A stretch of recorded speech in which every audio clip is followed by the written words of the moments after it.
Good afternoon, students, and welcome to online lecture of Sharathi More English School. Yes, today I am going to teach you political science first chapter, that is working of the constitution. So in previous classes, maybe in 7th or 8th standard, you had already learned about what is constitution.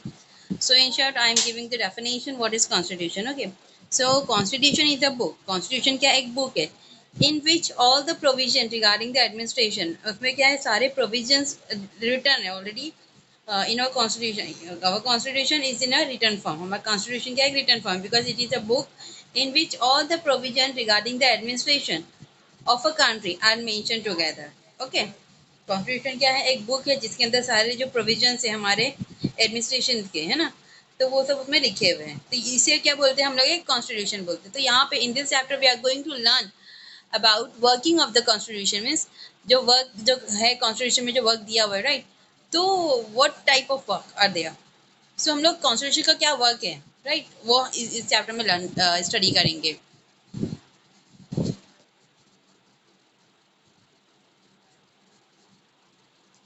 So the textbook of political science still you have helped us to take an overview of local government, the value and the philosophy of the Indian constitution, and also governing structure created by the constitution and Indians' place in international relations. Yes.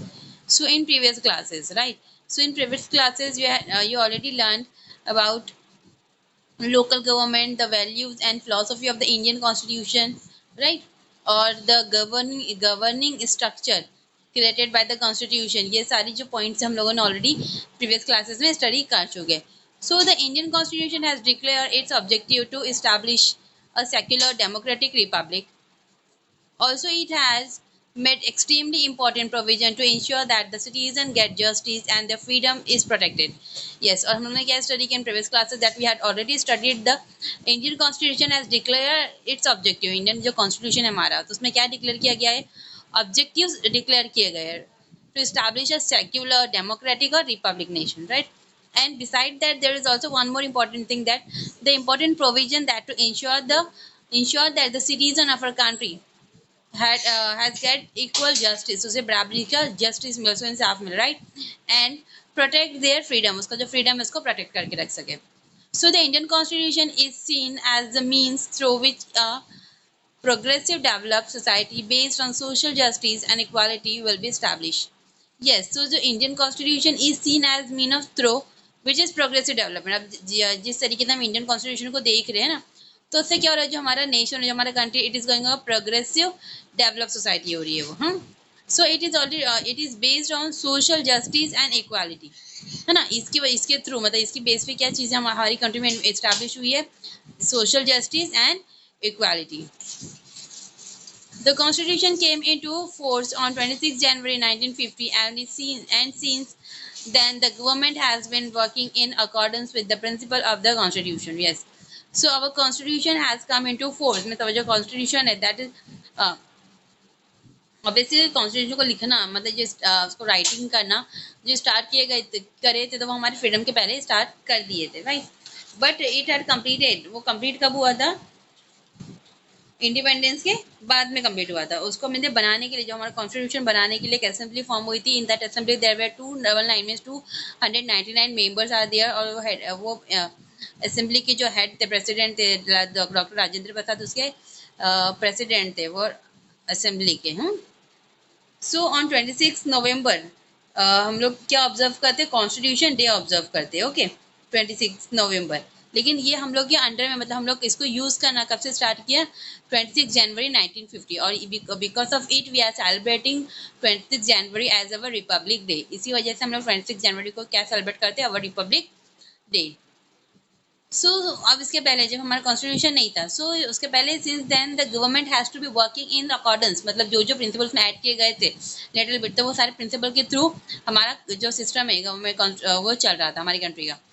So in this chapter, we will take a brief overview of the wide-ranging nature of Indian democracy, important changes that have taken place in its political process, and steps that have been taken to establish social justice and equality. Yes. So in this chapter, now we are going to learn, or now we will look a brief overview on the wide-ranging changes. मतलब जो changes आया है हमारे country में उसके बारे में हम लोग स्टडी करेंगे।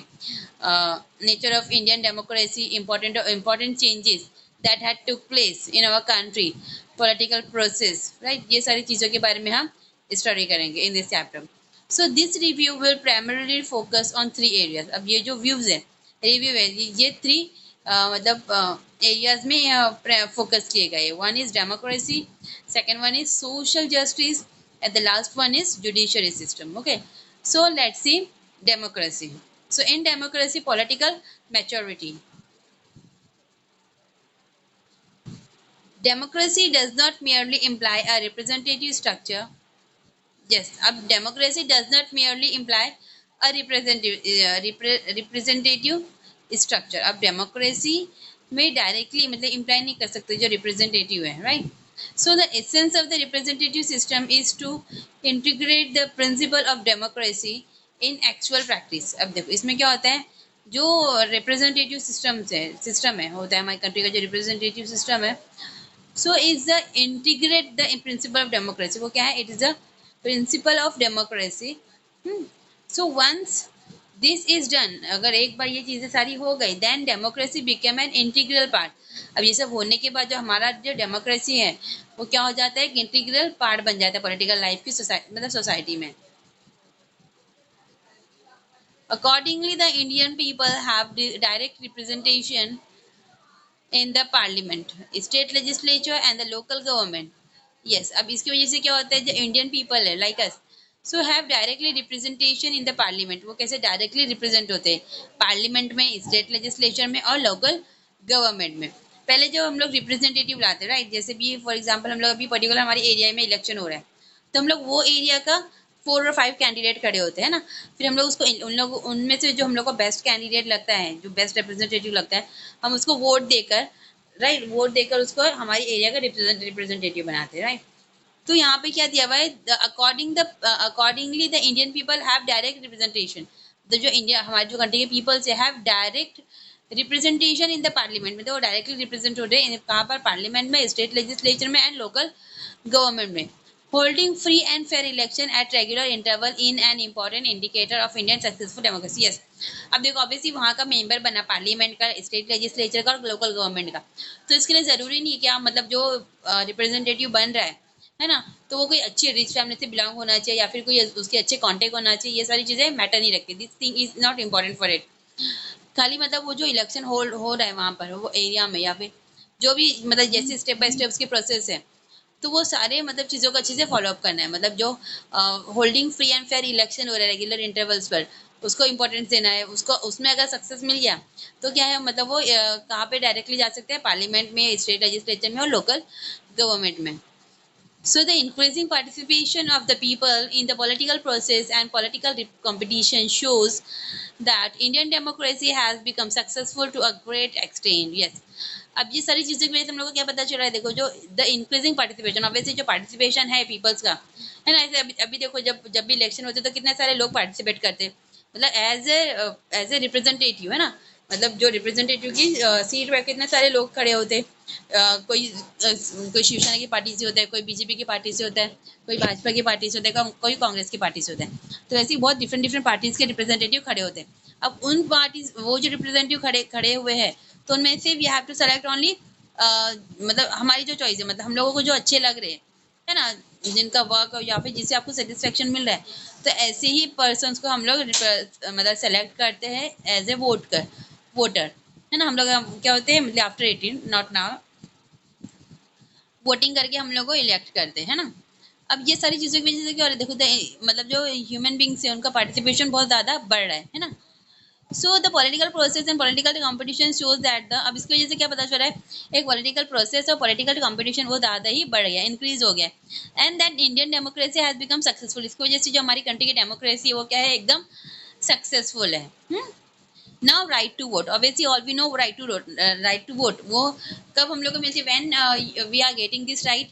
हम लोगों को ये राइट कब मिलती है, when we were completed our 18, मतलब हम लोग की जो एज है 18 की, जब हम वो कंप्लीट कर लेते हैं तो उसके बाद हम लोगों को ये राइट मिलती है, राइट टू वोट। अब ये राइट से हम लोग क्या करते हैं, जो हमारा जो रिप्रेजेंटेटिव है, मतलब जो हमारी चॉइस है, जो भी मतलब रिप्रेजेंटेटिव खड़े हैं, पर्सन जो खड़े इलेक्शन में, तो हमको जिनका वर्क, जिनसे हमको हमको सेटिस्फैक्शन मिल रहा है, जिनसे हम सेटिस्फाई हैं उनके वर्क को लेकर, तो हमको ये अथॉरिटी है, गवर्नमेंट से ये परमिशन दी गई है ताकि क्या हम अपना रिप्रेजेंटेटिव खुद इलेक्ट कर सके by our vote. So here let's see what is right to vote. The Indian Constitution has made the Indian Constitution had made the provision of right to vote for adult. Yes. अब Indian constitution में क्या है, देखो ये सारी चीजें क्या लिखी हुई ऑलरेडी कॉन्स्टिट्यूशन में लिखा है, जो हमारा रिटर्न कॉन्स्टिट्यूशन है. सो इंडियन कॉन्स्टिट्यूशन में क्या लिखा हुआ है, देखो मीन्स जो प्रोविजन इसमें क्या लिखा हुआ है, क्या अडल्ट अडल्ट मीन्स जो 18 की एज क्रॉस कर रहे हैं, तो उन लोगों को क्या दी गई है, राइट टू वोट दी गई है. So in the pre independence period several provision existed which restricted the right to vote. अब देखो जो प्री इंडिपेंडेंट मतलब इंडिपेंडेंस के पहले के पीरियड में ऐसे बहुत सारे प्रोविजन थे जो क्या कर रहे थे, that existed which restricted the, मतलब ये जो प्रोविजन थे वो किसके रिस्ट्रिक्शन में थे, मतलब क्या रिस्ट्रिक्ट कर रहे थे, जो राइट टू वोट है, मतलब जो 18 के बाद हमको राइट मिली है वोट करने की, तो उसके अगेंस्ट में थे, मतलब जो पहले वाले प्रोविजन से. So all such provisions were cancelled after independence, and the Indian Constitution guaranteed adult suffrage by giving the right to vote equally to both men and women above the age of 21 years. Yes. So अब बाद में लेकिन जब हम लोग independent मिला, means after some years when we got independence, at that time क्या हुआ, जो प्रोविजन था दैट वर कैंसिल, वो प्रोविजन कैंसिल हो गया था जिसमें ये रिस्ट्रिक्शन लगा दी गई थी कि मतलब राइट टू वोट वो नहीं होना चाहिए, मतलब वो जो यंगस्टर्स है उन लोगों को नहीं देना चाहिए, तो ये कैंसिल की गई थी. एंड आफ्टर इंडिपेंडेंस क्या हुआ था, मतलब जो अडल्ट है उनको ये गारंटी दी गई थी by giving right to vote, मतलब इक्वली उनको जो वोट की जो परमिशन दी गई है वो इक्वली दी गई थी, मीन्स मैन एंड वुमेन दोनों को दी गई थी अबाउट द एज ऑफ 21, मतलब जो 21 की एज क्रॉस कर चुके हैं, राइट. तो उन लोगों के ऊपर मतलब कंपल्शन था, मतलब उन लोगों को वोटिंग करना ही था, उनको ये राइट टू वोट दे दी गई थी. So the voting age was later reduced from 21 to 18, which gave opportunity of political participation to the young generation in India. Yes. लेकिन बाद में after some years क्या हुआ, उसमें और चेंजेस आ गए. अभी जैसे 21 ईयर्स दिया हुआ है ना, तो पहले फिर अब देखो राइटली मैंने आपको पहले बताया था, जो 18 की एज वो क्रॉस करने के बाद आपको ये राइट मिल जाती है. तो ऐसे ही अब कैसे, मतलब पहले 21 की थी, आफ्टर इंडिपेंडेंस 21 की एज जो बंदे ने, मतलब जो मैन और वुमेन ने क्रॉस कर लिया, तो they have the right to give vote. उन लोगों को क्या क्या राइट मिल जाती है, वोट करने की, वोटिंग करने की राइट मिल जाती है. लेकिन अब जो 18 ईयर्स की जो मैन और वुमेन है, तो उन लोगों को ये राइट दी गई है ताकि जो मतलब इससे क्या हो, जो पॉलिटिकल पार्टिसिपेशन है, मतलब जो यंगस्टर है वो अपना कंट्रीब्यूशन कर सके, मतलब वो जो यंग जनरेशन है वो अपना पार्टिसिपेशन कर सके, ओके, इलेक्शंस में. Such provision have made India the largest democracy in the world. अब ये सारे प्रोविजन की वजह से, राइट, ये सारे प्रोविजन की वजह से इंडिया एक बहुत बड़ा, means it were the largest democracy country in the world. पूरे वर्ल्ड में हमारा जो कंट्री है वो ये प्रोविजन की वजह से बहुत लार्जेस्ट कंट्री माना जाता है डेमोक्रेसी में. India has the largest number of voters compare to any other democratic nation. Yes, obviously population हमारी कंट्री कितनी ज़्यादा है, इसी वजह से हमारी कंट्री में जो वोटर है, the quantity of water that is also very high, बहुत ज़्यादा है वो भी. अकॉर्डिंग टू अदर नेशन, मतलब अदर नेशन से अगर हम कंपेयर करें वोटर्स के क्वांटिटी, तो हमारी कंट्री की वो क्वांटिटी बहुत ज़्यादा है, बहुत हाई है.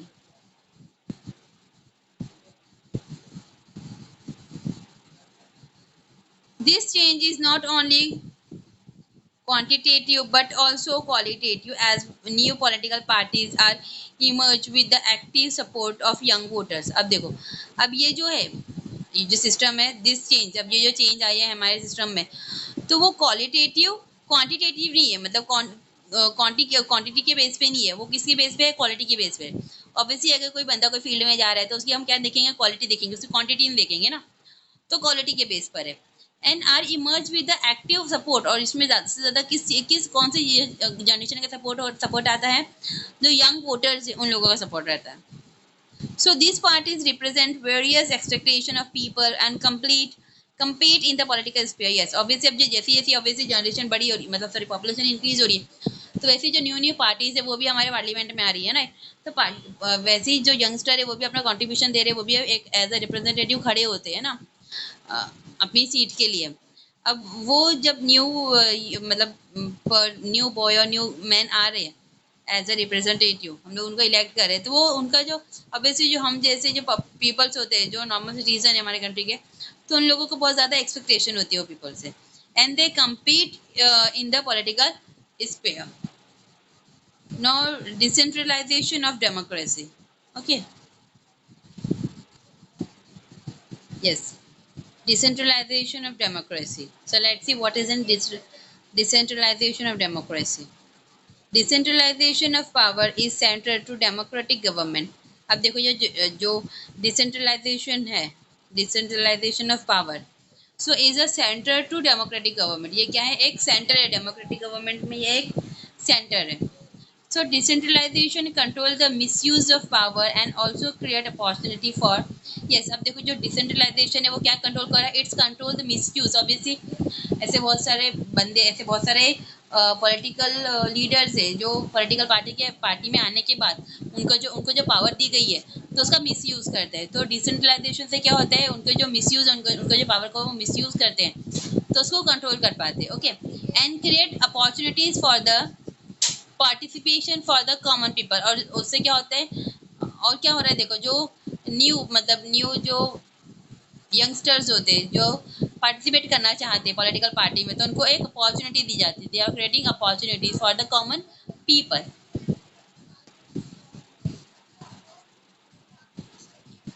The directive principle of state policy include the provision for democratic decentralization. Yes.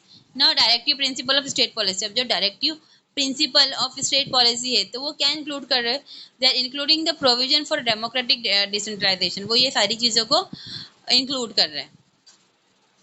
One such important provision is regarding empowering the local self-government, make genuine democratic governance a reality. Yes, अब यहाँ पे one such important provision is regarding empowering the local self government. Yes, अब देखो यहाँ पे क्या दिया हुआ है?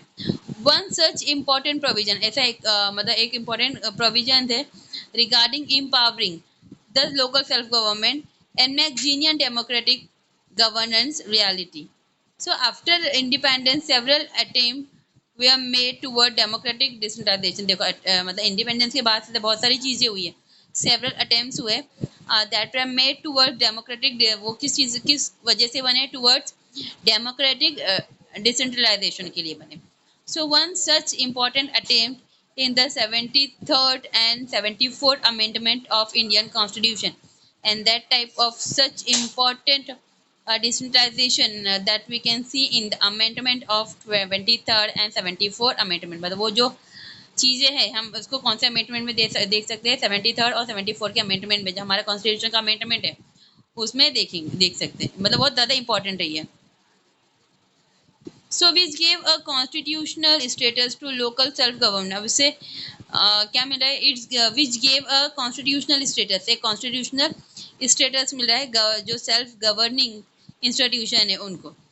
एंड ऑल्सो और क्या हो रहा है? उनका जो पावर्स है वो भी इंक्रीज हो रहा है.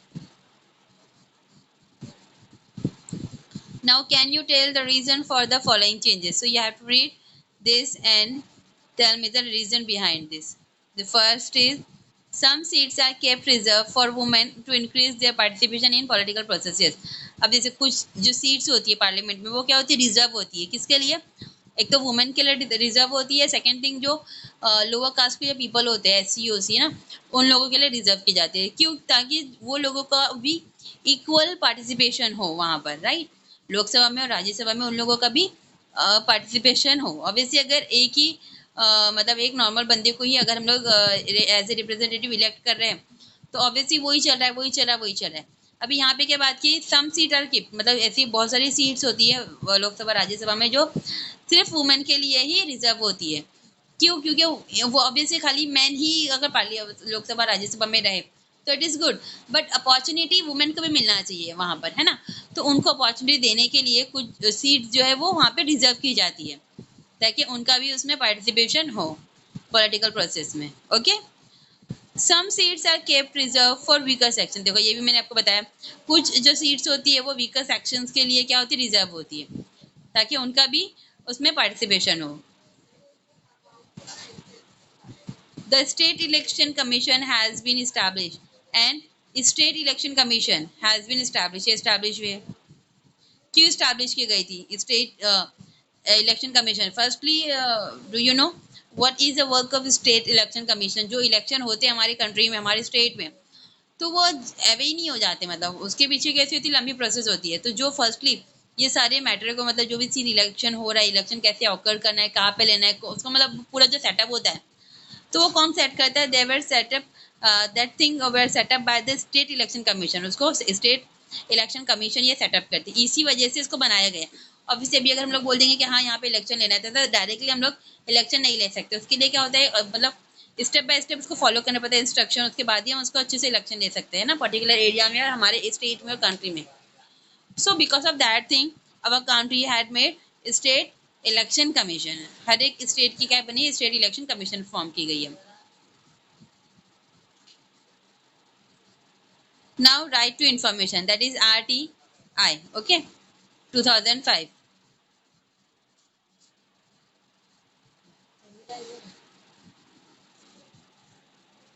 Yes, right to information, RTI 2005. So here, citizen empowerment is the essential condition of democracy. Yes. So citizen empowerment is a very important or essential condition of democracy. Both are the essential condition in democracy में. So it is necessary to create opportunity for citizen participation and interaction with the government. Yes. So obviously this is a very necessary to create opportunities. क्या मतलब जो citizen है हमारे country के, है ना, उनका जो participation है, तो इस चीज़ों में बहुत ज़्यादा अपॉर्चुनिटीज़ मिले जनरेशन को, मतलब जो यंग जनरेशन है उन लोगों को, एंड इंटरेक्शन बिटवीन गवर्नमेंट। और इसके थ्रू ऑब्वियसली जब अगर कोई मतलब सिटीजन पार्टिसिपेट कर रहा है इन एनी पॉलिटिकल पार्टी, तो उसी के थ्रू क्या हो रहा है, गवर्नमेंट का उससे इंटरेक्शन हो रहा है। And this is a very important thing. Increased communication between citizen and government help in strengthening democracy and in building a relationship of trust between them. Yes. अब इसकी वजह से क्या हो रहा है, ऑब्वियसली ये दोनों के बीच में कम्युनिकेशन हो रहा है।